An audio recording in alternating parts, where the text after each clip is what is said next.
ইন্ডিয়াকে সেই কপিটা পাঠিয়ে দিয়েছিল এবং সেটা কিন্তু পার্লামেন্টের টেবিলে হয়েছিল, সেটা কিন্তু বাইরে আসেনি, সবাই কিন্তু জানতো। তোমার কি মনে হয় এই প্লেন ক্র্যাশ সম্পর্কে? দেখো 1945 সালের 18ই আগস্ট এই ঘটনাটি ঘটলো।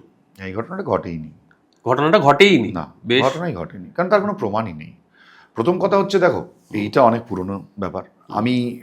আমি প্রথম আমার চ্যানেলে আই এম বোস সেখানে দেখিয়েছিলাম একটা কপি।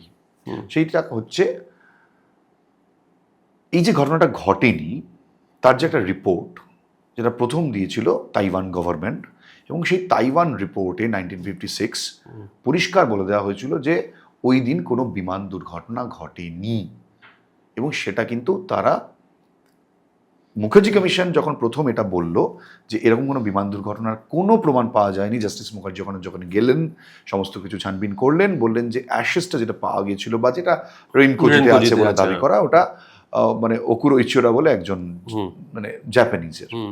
এবার একটা গভর্নমেন্ট সে বলে দিল যে ভাই আমাদের দেশে তো কোনো বিমান দুর্ঘটনা ঘটেইনি। ইন্ডিয়াকে সেই কপিটা পাঠিয়ে দিয়েছিল এবং সেটা কিন্তু পার্লামেন্টের টেবিলে হয়েছিল, সেটা কিন্তু বাইরে আসেনি ভাই, সবাই কিন্তু জানতো। এবং এটা হয়েছিল তোমার শাহনাজ কমিটি তৈরি হওয়ার আগেই রিপোর্ট এসে গেছিল। তাহলে শাহনাজ কমিটি তৈরি হলো কেন?